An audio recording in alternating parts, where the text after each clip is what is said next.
All right, my good friend Ed, welcome to the pod, sir. Thank you. Glad to have you here. Yeah. It's been a hot minute, so yeah, still naming the pod. Tossing up a few names. The theme of the podcast is mostly centered around money, motivation, mindset, successes, failures, pretty much everything that we live as entrepreneurs. So, intuitively, we're getting some pretty cool guests. The name will come into place, but that's kind of the theme. I will get the intro out of the way and let's rip into it. Let's do it. Okay, cool. So Ed is a Melbourne-based e-commerce entrepreneur who took his first play into the e-com space from 0 to 7 figures within the first 4 months, not a year. His innovative, market-leading at-home sauna blankets sold through his company MiHigh are sold online and all over the world. He's highly tuned into the world of e-commerce, growth hacking, digital marketing, and finding ways to generate returns and sales above beyond benchmarks in his industry. He's here today to share some successes, failures, and stories for aspiring founders and moneymakers. Welcome to the podcast, Ed. Thank you. Glad to be here. So now we've got the boring part out of the way. I'm still working on my intro. Actually, it usually is better when I read it at the end and then chop it into the front. But it's a work in progress. So a bit of context. So Ed and I worked together. Ed was at the first digital agency that me and a few boys launched. One of the top performers in that little shop. I always tell people it's a double-edged sword when you hire super good people, because the reality is, if you're hiring people like yourself, there is an expectation that they're at some point going to kind of do what you do. But, for me, I think that's one of the more rewarding things of working with good people. I think it would be arrogant to assume you can get a bunch of all-stars into your team and a few of them aren't going to kind of, get picked off for whatever it may be. So, I think this is one of those good little dynamics where, like, we came in, we had a bit of fun. And I think everyone was always... I think we had a culture of side hustles. Would you agree? Yeah. Yeah. It was a pretty entrepreneurial team, I think. It was. Yeah. And it's good because you get good results. But, like I said, you got to let some of the birds fly the nest. And I think what is cool about your business, MiHigh, which for anyone doesn't know is a at-home sauna blanket business, is that from where I stand, and we were talking about this before we went live, like a lot of businesses, say 5 or so, no, not even 5, maybe 8 years ago, 7 or 8 years ago, could spin up a website and sell some trash and make a lot of money. It's just because people, Facebook ads were relatively new. People were just getting used to seeing things in their feed, and you didn't have to really create anything. You just had to put a thing in front of a person, and that thing had to be in front of the person before everyone else put the thing in front of the person. And then what we saw happen in the e-com world was that you actually had to create cool stuff that people liked, that was well branded, that was innovative, that was new, that added value to the market. And then you actually had to put work behind that. So you had to create social proof. You had to be out there with the influencers. You couldn't just spin up a website and sell a product. You had to create an experience. And I think what you've done, to your credit, with your sauna blanket business is you and your co-founders created a brand and you created an experience. And from a lot of work that I've done since then, and I've done with my business partners, we've seen that there's more of an effort to reward correlation now, where people who don't put any effort in, like, they're just not making money, for lack of a more eloquent phrase. I saw the effort you guys put into this business, and I saw the payoff. So I'd be keen to learn, like, Ed, from your mouth, a little bit about what inspired the idea, how it went from something that you were just working on at home to an international business selling these sauna blankets all over the world. And, how did it feel to clear your first $1 million through the business? Because to be fair, man, it's a cool thing to do. And It feels good. It did feel good. Do you feel good? I feel great. Good, man. I feel great. So talk us through, how did this start? So the goal was always to start an e-com business. And I worked at agencies to learn the skills in order to grow an e-com business one day, which was, working with you. Yep. And so over that time, I saw thousands of e-com businesses. and you start to kind of develop a criteria for what works. You know, you see all these clients. I remember watching you were grading them. You see all these Yeah. clients and develop a bit of a criteria, and it's like, okay, well, the ones that were, and this is to launch a brand. If you can launch a brand that is in an up and coming area of the market, doesn't have much competition. That's a hard one to nail. Yeah, so you're kind of first to a trend almost. Yeah, I've been chasing waves for a very long time. And this is not exclusive. You can make business, you can make most things work, but to put the odds in your favor. For sure. And then I was looking at unit economics, so like good profit margins. Right. Something that could go really well on Facebook ads, so it could kind of go viral. And I was kind of running all these product ideas through that lens. And me and my business partner, we used to go to the sauna a lot. Mate, I'm going 6 days a week at the moment. Yeah, And I great. do ice plunge now too. Yeah, Have you seen the ice plunge bath they're selling now? we were close to doing you that miss the too. wave? Yeah, we missed that I wave. think the wave's gone. But anyway, and so used to go to the sauna a lot. Was always thinking it would be great to have one of these in my own home, but didn't have $5,000 or a spare room to put one in. And came across this idea of portable saunas. Saw a company that was doing it in America already, doing it quite well. They had a pretty strong brand. How much are they selling for those portable ones? They were $500 US. Really? Yeah. Or it's just like a stand-up wooden thing? No, for the portable sauna blanket. Oh, the 500. blanket. So I Yeah. thought you meant an actual like sauna. Gotcha. So you Yeah. saw portable sauna blankets Yeah. in the US. And they were doing well, had a strong brand, but we knew the market was going to explode. I was very tuned into wellness. Do you think you were tuned in as a consumer of your own product? Definitely. Yeah. Yeah, I love wellness. Yeah. So I had a pulse on what was going to explode. I knew ice baths were going to take off back in 2020. I think we probably missed out on a few and we million were dollars. that close to doing it, Yeah. but didn't from a logistics perspective. That is the hard part of that industry. Anyway, we were like, okay, this fits all the criteria. I think it's going to explode in popularity. Let's roll with it. And we did. And we like you were talking about before, we launched a proper brand. We didn't launch That's the one thing. half-assed, front of sale shop. One thing I admired about this startup. Yeah. Yeah. There was effort put in on the front end. There was effort. Like the website looked great, and that took us a long time. We were crap at making websites back then. We got a load of influencers on board before we even launched. It's a full-time job, that. Content, we did the whole thing. Yeah. And because we launched a proper brand, so when we launched, it looked like we had a proper brand. Yeah. We got picked up by the DailyMail really quickly. We can go into that. Good a bit. PR agent for that one? No, that was organic. Can I ask? Yeah. Did it convert?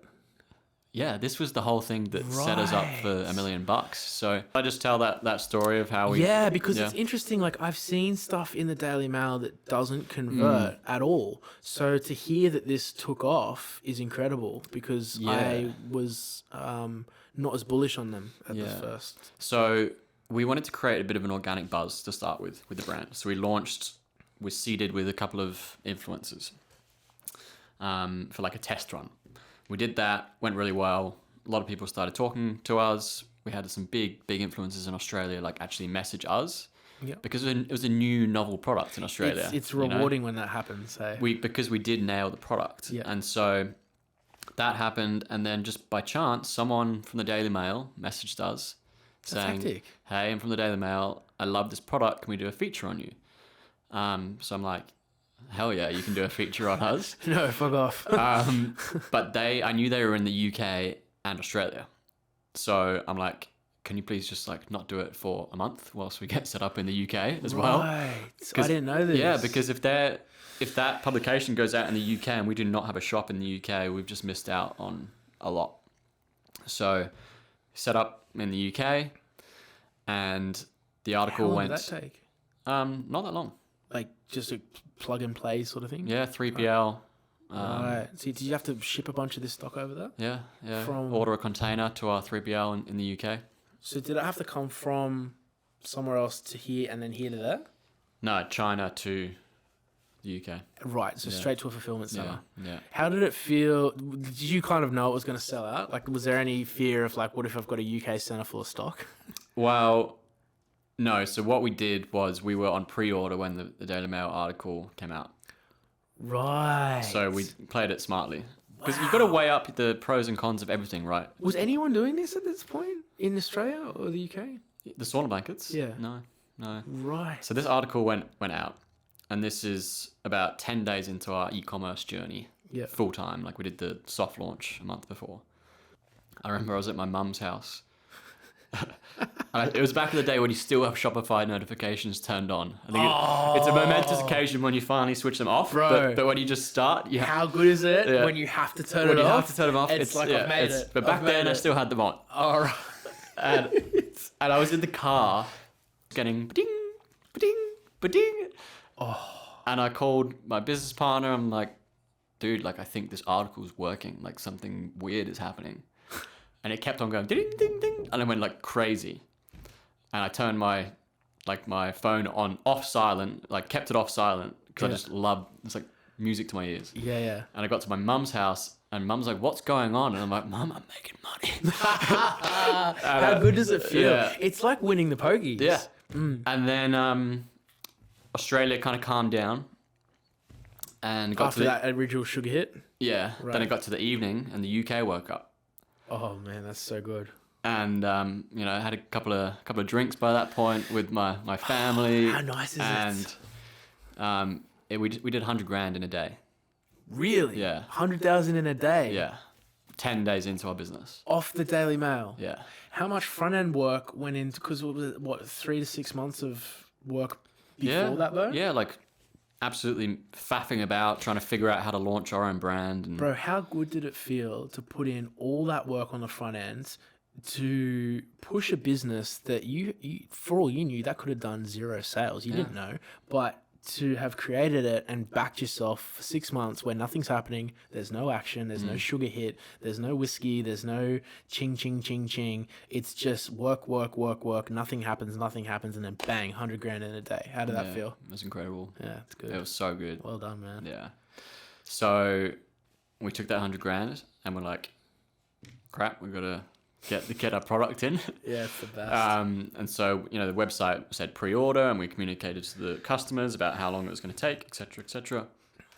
Then we thought, all right, got 100 grand. Let's invest it into Facebook ads. Like I already know to run Facebook ads for my agency time. Mm-hmm. And started spending like 3 grand a day immediately. Were you already capturing all the customer details off that initial wave? Yeah. Because for everyone that doesn't know, you get your wave and what looks like just a bunch of traffic, you're actually capturing information on all those people. Yeah. So that was ready to blast because you 100%. basically had Pixel loaded up with data. Already had the Pixel, already had like the email opt-in. Like we set up everything like a proper brand. So Can I tell you, man, that's honestly so impressive because I've actually seen instances before where founders have set up an online business and they get that wave and there's no pixel, there's no retargeting, there's no email automation. Like they've literally missed out on like possibly $1 million worth of sales just because they haven't done that. So I think the fact that you like infuse that tech work into your front end work on top of building the product, getting the brand, all that sort of stuff, it's impressive, man. Because like, you know what, I've set up brands before where I put all that tech in place, it doesn't get sales. Yeah. Sucks. But I mean, if you're going to do something, do it properly. 100%. I agree. It might not work, sure. But again, we put in all the work beforehand to have the odds that it would work because I knew this product was going to work. Very Because I knew what products work and what don't work. So you flip your Facebook ads on? Turn the Facebook ads on and the show continued and we kept on making money and scaled the Facebook ads and did $1 million in the first 4 months. $1 million in total? Yeah. What was your biggest month total sales? From that first 4 months, I can't remember. Yeah. I just remember looking at 6 figures a month. I just remember watching, because you know on Shopify you can see total sales. Yeah.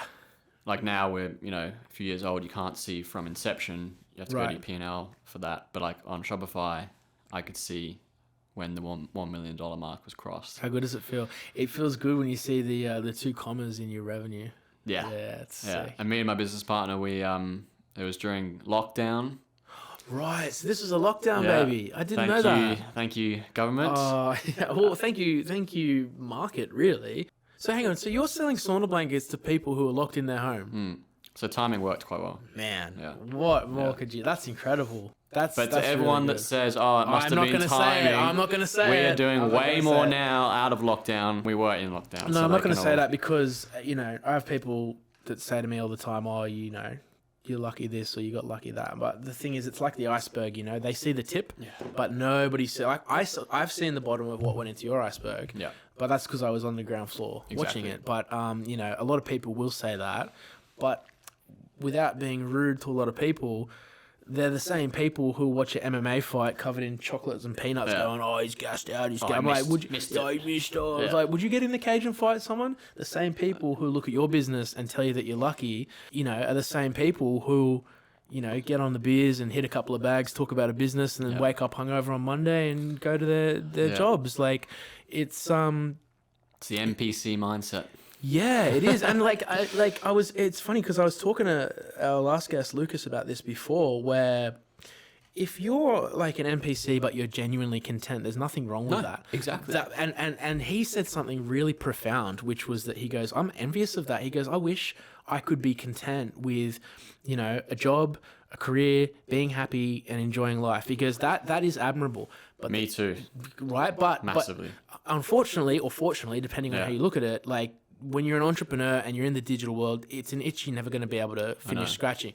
It'll make you very, very rich, but you've got to accept that, like, that level of contentment with normality is never going to come. It's crazy. Like, we talk about this $1 million in 4 months and blah, blah, blah, but there have been so many struggles, so many ups, downs, emotional roller coasters like you wouldn't believe. Yep. Struggles with mindset, everything. And I'm the exact same as Lucas. Yeah. Sometimes I've sat there and I'm like, I go hang out with my mates that are just living the regular lives and they're happy. Yeah, bro. And I'm like, I wish I enjoyed drinking a load of beers on a Friday and watching sport and just like, but at the same time, it's the way I am. You have to have self-awareness. This is who I am. This is what I like, and you have to essentially like agree to sign up to the for sure the struggles that go with it. Well, you also it's a catch-22 in the sense that, like, it's lonely, but like, you're also surrounded by other people in the same lonely boat on the same journey to, like, the top of the same mountain who, sure, they might not be in the same trench as you, but they're still in a trench. And I think sharing that burden with people who are on that same path is very helpful as well. Yeah, that's a valid point. I think the extension I was going to draw on it was that, like, I'd love to be a happy NPC, but it is what it is. But the type that's not cool are the ones who want to cast doubt or, like, mock people that are trying, And you've seen it all the time. So have I. Like, I read something really interesting the other day, which it said, like, no one who's made $1 million will ever make fun of someone for trying to make $1 million. You know, no one who's a pro boxer will make fun of someone who's trying to fight because they know that struggle. The only people who will do that are people who have unfortunately accepted mediocrity, and I think they project that onto other people. So it's like, I'm never going to be able to fight, so I'm going to mock this guy trying to fight. I'm never going to be able to, make $1 million, so I'm going to try drag down this guy who's trying to do it. And it is unfortunate that it's a deficit mindset, and it's something that I think sad people engage in to make themselves feel a bit better. If you've got to go to your terrible job and go home to your fat wife, and the highlight of your day is bagging out some kid who's working 24 hours a day to try and do something and create something, go for it. Yeah. But it's crazy. Yeah, I always say, like, when you've had a few wins, your circles get a bit smaller. But one of my mentors said, he goes, "I've never been hated by anyone doing better than me." Yeah. Because it flows bottom up. Anyone who's above you or beside you is never going to hate you. Or if they do, it will be very rare.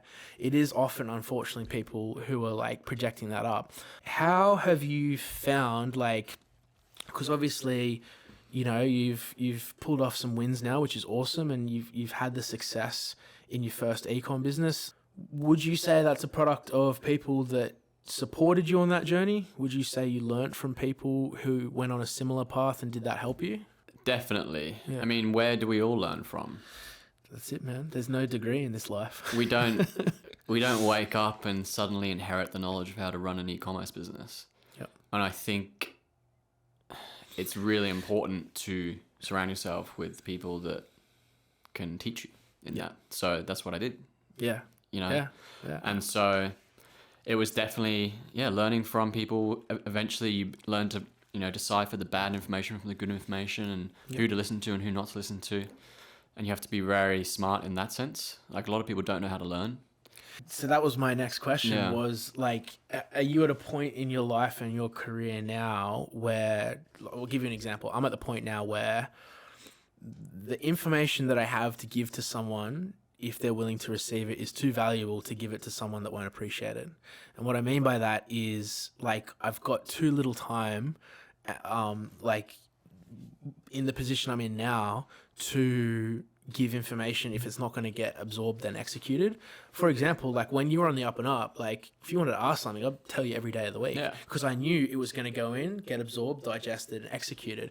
But I see time and time again, and I'm not sure if you've seen this as well, where someone comes up, I don't have any money. Okay, cool. Here's the first 2 things you need to do. Okay, I'll go do it. 3 days later, come back. I'm still depressed. I've got no money. Oh, it's all right. Did you do thing 1 and 2? No, I got tired. That's okay. Just go do it on Monday. Monday comes around. Oh, yeah, now I'm even more depressed. Like, oh, how did 1 and 2 go? Oh, no, man. I'm like, listen, I've just wasted my breath with 1 and 2. I could have given that to someone who would cherish it. Yeah. Instead, I've given it to someone who complains about it. So it's like, I think the more you do and the more you accumulate, the knowledge that you share with other people becomes more valuable. Are you finding you're at that point now where, like, you have to be selective in terms of who you share that energy with? 100%. Yeah. And I think you can tell. Oh, bro. Who's like, Can you soothe me with some stories? I reckon I can just, you can look at someone and within 5-10 minutes you can be like, they're gonna make it. Yeah. They're not gonna make it. 100%. It's just, I can. You have that intuitive feeling. You just know after a while. It's like, you can analyze them, and just based on the little things they do that are very important, like, this guy's got it, or this guy doesn't. Completely So, agree. Yeah, a lot of people also put in a ton of hours, but you still know they're not going to make it, and that's what I feel. Who are those people, and what do they do? Where do they go wrong? They don't understand the fundamentals of business. It's like trying to build a house without any foundations, and they're just working super, super hard, but perhaps they're always launching the wrong product, or perhaps they don't know what good design is, or they're just like really grinding at it, but that they just don't have the fundamentals in lockdown. Have you seen, like, aspiring founders, probably a nice way to put it, where, like, everything is because of someone else, or there's an excuse for everything that goes wrong, rather than what could I have done better? Yeah. Tell me about some of those. I just avoid them. Yeah. I don't have any stories because I just avoid them. Like in our business today, I'm still pretty early on in my journey. Like we've had one business, sold it. So I haven't really gone into business with, in different ventures where I've had that experience, so to speak. It will come, my friend. It will come. Employees I've had have all been great. Yeah, I'm kind of I'm more referring to, because I've had the same experience. I've had really excellent employees. One sitting at the table who's just cashed a fat check, and I think you attract what you are in this world. But at the same time, like when you are kicking goals, like people will still come out. And again, I was talking to Lucas about this, and they don't really want to do what you do. They just want to have what you have. Yeah. And like I've had people from school on Instagram, and they're like, "Hey man, can I come work with you?" And I said, "Sure." I said, "Tell me what I do." And they're like, "Oh, I don't know." I'm like, "You don't want to work with me, because if you had to do that, you would see that what we do is hard work, man. And there's disappointment, and there's failure, and there's setback, and there's regret and remorse, and there's terror, and there's dread, there's doubt. Every negative emotion you could have, both of us have had to go through that. So, I say to people like that, it's kind of like, be careful what you wish for, in a sense. And like I think you might not see it in an employee dynamic, but you might see just, what would I call it? Like the hobby CEOs, Yeah, with friends. Like you said, they come to me and like, "Oh, I want to do what you do." And I'm like, "Bro, trust me, you don't."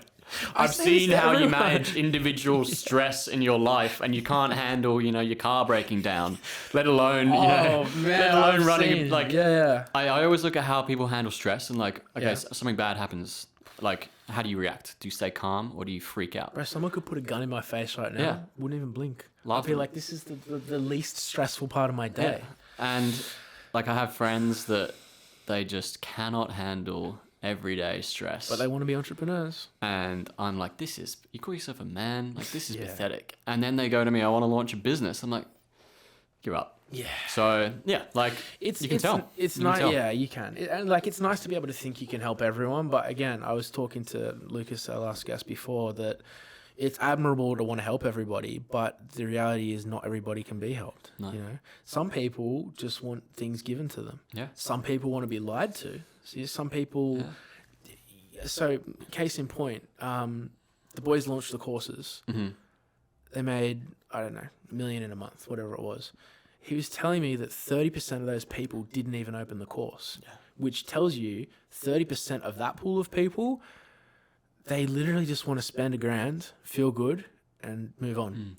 They don't actually want to do what's required. And, I've had a whole bunch of stuff that failed before anything succeeded. And my iceberg's the same as yours in the sense that they both have a tip that looks nice, but there's a whole bunch of stuff underneath that people don't see. Do you find that you're like kind of more constantly having to communicate that to people who see only the tip, and you have to communicate that like there's a lot more that went into it? Yeah. Yeah. All the time. How do you deal with that? I spent 4 years in a marketing agency trying to learn how it all works. Yeah. Like, do you want to go do that? I've actually said that to a couple of people. Yeah. One, actually, last week, she came back to me after like a year and she's like, Ed, I took your advice and I've been working for a marketing agency for the last year. That's good. And it's the best thing I've ever done. That's incredible. She was working in finance and she wanted to start e-commerce, Yeah. but she knew nothing about marketing. She just took your advice. Took my advice, and now she knows a ton about marketing and is better positioned to launch her brand going forward. It's rewarding when It's you great. actually And I'm see like, people what? execute. Maybe you've got what it takes. Maybe you should see. But on the other hand as well, like, you probably see it too. Like, I see these 25-year-olds who didn't do what I did, didn't take them 4 years, took them 4 months. And so I'm always comparing myself to those people and maybe thinking that they learnt super quick. Took them 4 months to do what? Well, set up an e-com brand and away they go. Like, Yeah, I'm but- 29 and I see these 24-year-olds running very impressive brands. Yeah, but true, but you also shouldn't compare. You shouldn't, and that also much. keep in mind as well, like they may have their own iceberg. You Yeah, never know. you And never know. And there are some people that do like hit a lick even quicker Yeah. than what we have. Yeah. Your case study is just a primary example of like hard work, excellent planning, backing yourself, executing, and then reaping the reward. That's really what yours comes down to. I wouldn't call yours like luck. Like, sure, there was a good timing element. We've all been the beneficiaries of good timing at one point or another. I think your case study really comes down to like a lot of hard work. Yeah. And, like just the same as me, you probably fail at a few things moving forward. You have to.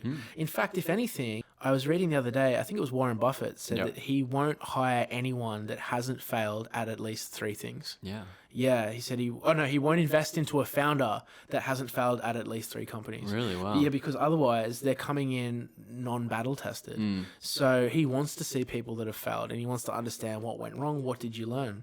Yeah. So, I'm kind of like, what we do on this, like a lot of these chats is we try to talk about the concept of embracing failure, because it could be a beautiful thing. It'll take you to a dark place, but you'll come out a different man to before you ever went in. I agree.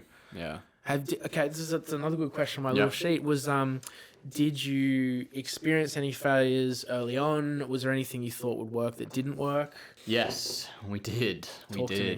So, May 2020, we launched, did that $100,000 day. August, we're at $1 million and super excited. We weren't like, too big for our boots or anything. We were just like, holy shit, we've done it. Yeah. We've actually done well. Yeah. And anyway, it got to Black Friday, our first ever Black Friday. Oh, that's the best day of the year. Best day of the year. So I'll tell, pretty much we had an almost very, very bad event happen on Black Friday. What happened? We had the grand idea of changing 3PLs in the busiest ever period for Right. e-commerce. And that Q4 of 2020 was like the logistics crisis as well. Oh, So, true. I forgot about that. I don't know if you remember, but I do remember. genuinely freight costs were like 500% Dude, yeah, up. people were buying planes, gutting them, Yes. and using them as cargo planes. Yeah, and it was then wild west. and the cargo ships Yep. were being delayed and delayed and delayed and delayed. I was going to fly over to China at one point to Yeah, get a do it stock, myself. but you have larger size stock than us. So. And so I've spoken to a friend before who his business went under because of a logistics crisis like this, where he just Really? bad press because of not fulfilling orders, just Right. spiraled. How bad did it get? So for us, we're doing even bigger numbers than we were in the first 4 months. Mm-hmm. Black Friday was killing it, was going crazy, and we had a shipment due to arrive in the UK, and it was going to our new 3PL, not the old 3PL. Mm-hmm. And so we told all our customers, because we when we sold out, we did pre-orders, and so Right. the customers were told it's going to be arriving on X date. I'm like, cool, no worries. And then we got news from our freight forwarding company. Sorry, it's been delayed by a week. So we told the customers there's been a delay of a week. Blah blah blah. Nerve-wracking, hey. And then a week comes by, and we get sorry, delayed by another week. So we tell the customers again, sorry, another week delay. Should have just said 2 months. Yeah, I know. Well, again, this is a lesson that we Yeah, learned. yeah. Always have a buffer for. This is the only way to learn, bro. Yeah. No one's going to teach you this. And so it got to 4 weeks, which is a month of Yeah. us telling a new expected date 4 times in a row to our customers. yeah. And people were like, are you real? Like, I don't believe you anymore. It's funny too because it's like you're a victim of your own honesty there. Yeah. Yeah. And I've always been like very honest with this kind of stuff. And, Sometimes the trick is like either say little or shut the fuck up. and so anyway, stock finally came, but then the 3PL said, sorry, we can't ship it. Why? We didn't have some kind of form we needed to fill out. Like that took a while to get. That drives me mental. Yeah, would have taken like an extra week, pretty much. And so we're like, are you kidding me? Yeah. So we did like record Black Friday, had customers down our throats Yeah. wanting to get their products, nowhere to ship the product to. So they in wouldn't the even UK. receive it? They wouldn't even receive it. Was it in the UK? Yeah. So it's just sitting at the dock. Yeah. And so How many we had to pull containers off like was a it? war dog situation. Bro, I've been there. So this is where the story gets good, because it's like when shit hits the fan, Yeah. you don't panic, you just think of solutions. Correct. But do you kind of look back on it? You're like, it was a little bit fun now. Looking back on it. Yeah. And so we got an empty warehouse in the UK Yeah. and hired some temporary staff and used the app where it's just like you print your own labels. Oh, yeah? And so we just became our own 3PL for a weekend. You flew to the UK. No, managed it all remotely. What? Who was Yeah. in the warehouse? Some friends of our freight forwarding office in Can the I UK. ask, were they even running flights or was there still lockdown on the borders then? Nah, well, this was ships. This was all ships. Oh, right. No, So- but like, because you had your stuff at the dock, right? But our freight forwarding company had an office in the UK, Right, okay. and some of their staff helped us out. We paid them by the hour Right. to pretty much manually ship out all of these orders From just some from an warehouse. empty warehouse. Well, how'd you find the warehouse? Freight forwarding company. So then, like, we got this old Yeah. warehouse. Yeah. Your gear's sitting at the dock. So we're gonna pay these little minions to take it to the Yes. warehouse, and then we're gonna get those same little minions to put stickers on them. This and is why ship you it make away. friends with all of your Ooh, suppliers and well all of the people you do done, business sir. with, because That's awesome. they want to help you if you're friends with them. Yeah. So that's anyway, true. we solved that problem that way. How many units did you have to fulfill? I can't remember exactly And they're now, like but this big a too, lot. right? Yeah, a lot. This is some heavy stock. And so, throughout this whole weekend, my business partner and I were also supposed to be celebrating in Sydney. We hadn't seen each other because of lockdown since we launched the business. Oh, this is So this is brutal. supposed to be a celebration, and we're like But kind you're of in panic mode. pretty drunk at the time when we Yeah. got this email that like we couldn't fulfill the stock, and so we're all the way through the night trying to solve this problem. Yeah. And our customer support girl at the time, we had one customer support girl. She was on the phone in tears to us, crying because of all the stress from the customers. How many customers was she dealing with? Hundreds. All email? Was there any phone? Email. Well, then we stepped in Yeah. because she was crying. yeah. And again, you step in and I've you had solve to do the that problem. before. So Yeah. 8 a.m., hungover as hell. Yeah. Me and Wyatt got our laptops out and just literally plowed through customer support, music on loud, having a great time, and just turned it into a fun experience. And just completely bossed customer support for the whole day. How good does it feel, bro? Like, And I love it because I actually enjoy customer support. I enjoy making people happy. No, I'm not going to do it. You know, yeah, I was gonna say we I got outsource thousands it. of I orders, outsource it as so soon as fuck possible, that. but it was quite can't do fun. it I anymore. like customers. And then I was like, let's, for the people that were very angry, I hopped on the phone with them as the founder. And so up until like 3 a.m., I had back-to-back phone calls for half an hour with customers going, hey, I'm Ed. I'm the founder of this company. I want to tell you what's happened. I'm going to be completely transparent. It's different when it's your baby, hey? Yeah, and by the end of those phone calls, they were like, you know what? Thank you so much. I believe you. I trust you now. I understand you've had this issue, and it's just so cool that you've hopped on the phone and told me everything. More importantly, you must have felt great. Yeah. Yeah. But it was the right thing to do. Of course. So, of course. yeah, that was a scenario that could have gone a lot worse. Yeah, I But think it also... We learned a lot of lessons. So. Yeah, it's called leading from the front, where you like, and I do it with my people, where I'm like, I'll never ask anyone to do anything that I wouldn't do, because when you set that example, you show people that like, I'm not trying to show anyone that I'm above anyone, and like, I've been where you are, and I'm willing to do what you're willing to do, and I think that's what a good leader does. I agree. And obviously, as a company grows, like let's say Peloton. CEO, if like I know they had a I feel they were just honestly. I hate to like be, I don't know. I feel like they were right place, right time. Well, what I'm saying with Peloton example is they had a big issue a few years ago where they had like a 2-month delay on their bikes, right? Like in that situation, the CEO is obviously not going to be getting on the phones. Yeah. Oh, yeah. Of course. Once you in startup mode, I think you have to just get your hands dirty and do all these things. That's the best part because it's like like we do. I've got about 4 brands now, plus the agency, plus we've got a talent agency, and I've just invested into a content agency. So I've got about 7 running right now. But like sometimes I look back and some of the best periods was where it was just me on the floor of our apartment, and I had we had boxes piled up to the roof. Yeah. And me and my partner at the time, she was helping me, and we were just hustling them out, and like. That really takes you to the core of your business, and you really feel like you're more a part of what you've created. Definitely. Yeah. And that for me, like those are some of the best memories that I have. Yeah.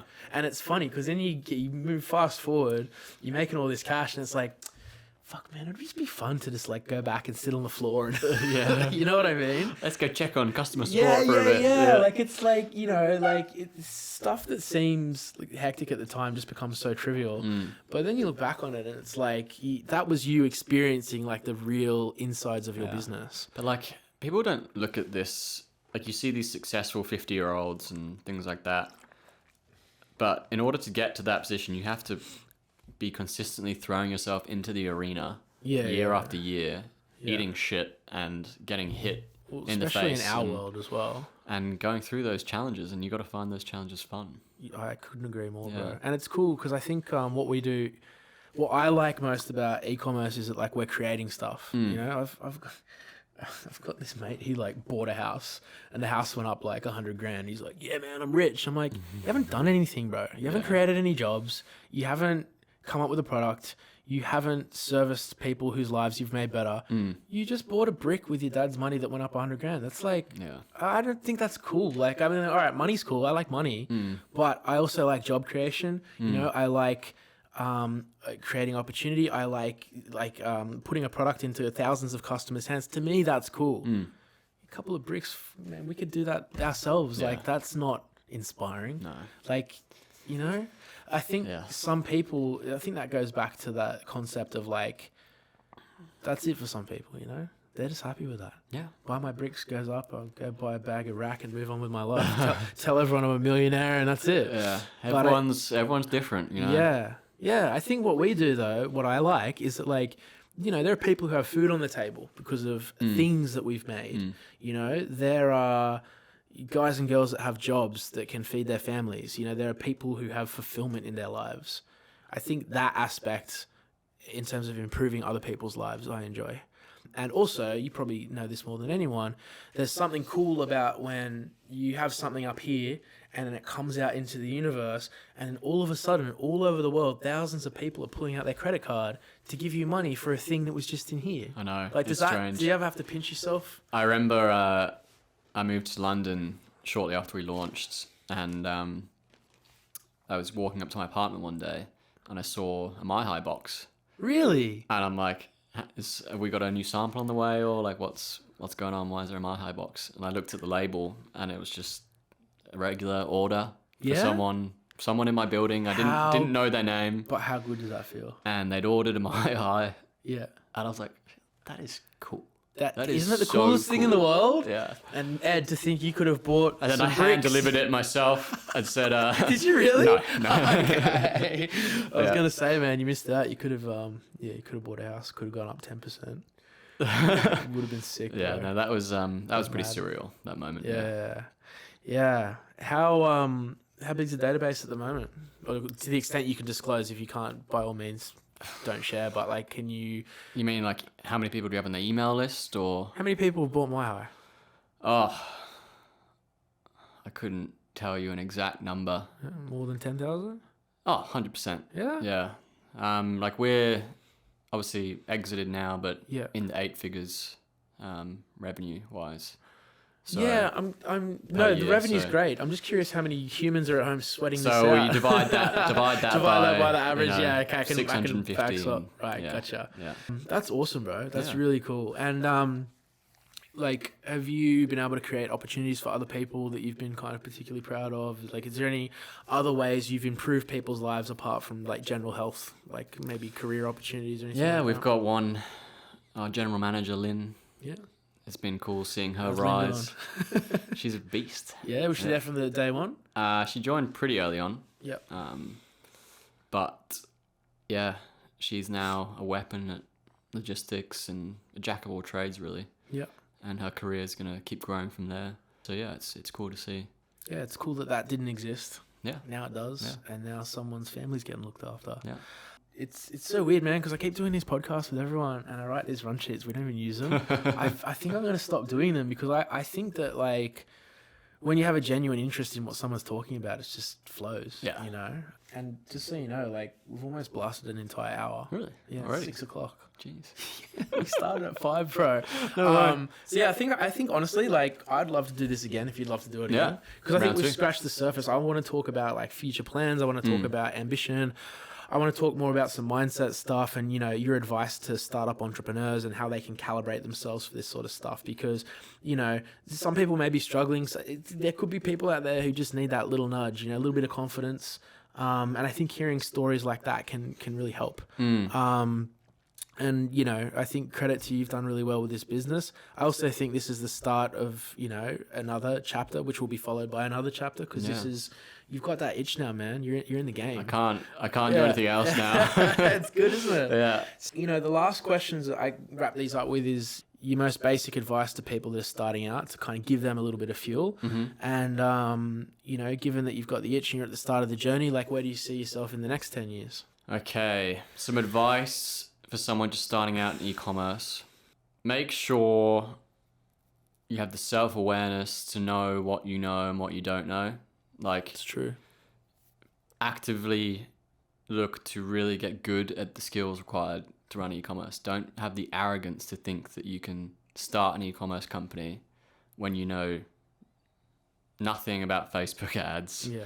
You don't know conversion rate optimization. Yeah. You don't you need to get good at those things. Yeah. So I'd say make sure you're getting very good at those things as quickly as possible. What about hiring people that are good at those things? Oh, this is another conversation entirely, but okay. I'll summarize it by saying my personal belief is that you need to be at least competent in the thing you're delegating before you delegate, because if you delegate Facebook ads without knowing what good Facebook ads are, then it's essentially luck. If you hire the right person, how do you know if they're doing a good job? Because you don't know what a good Facebook ad is. What do you know to track? So definitely delegate, but you need to have the base understanding. Like I can't just grow a business knowing nothing about business and just outsourcing it. Yeah, for sure. Some people get lucky in that space. Oh, I think that comes down to what we were saying before about you got to be, I would never ask anyone that works for me to do something I wouldn't do. Yeah. That goes with Facebook ads. Yeah. Like I've never really run a campaign and scaled it personally, but I'm definitely in the trenches and I'm reviewing the copy and the images and the data and the funnels. Like, I'm hands-on enough to know everything about it, but also busy enough to put my trust in people that are better at me on execution. Yeah. But to your point, understanding it is key for sure. Yeah. And also to just wrap that one up, you need to understand what are the key drivers of your business. So for example, marketing is a key driver of e-commerce. So you need to be competent at that before you outsource. You don't need to be competent at freight. Like you don't need to be an expert at how to get your container on the ship on time, but if you're starting a business in logistics, well, then you need to be a master at logistics and probably relationship building, not necessarily Facebook ads. So like you can outsource some of the things. What was the other one? Where do I want to go? Yeah, next 10 years. What do you... I want to keep growing businesses. Yeah? Yeah. It doesn't have to be e-commerce. Yep. Yeah, I like growing businesses. So I feel like you and me have got that same itch that we enjoy to scratch. There's something cool about stuff that didn't exist, and then you make it, and then it exists, and then you grow it. It's like planting trees almost.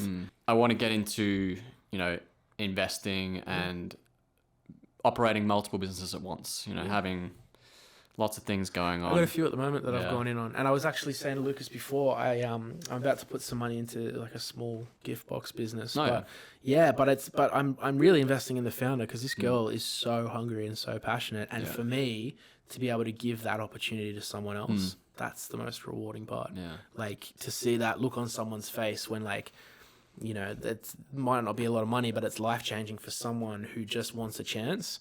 I don't care if this girl fails. I don't think she will. I think she's incredible. But it's cool to be able to do that, and to not have to be in the trenches, but to kind of seed other people that are in the trenches.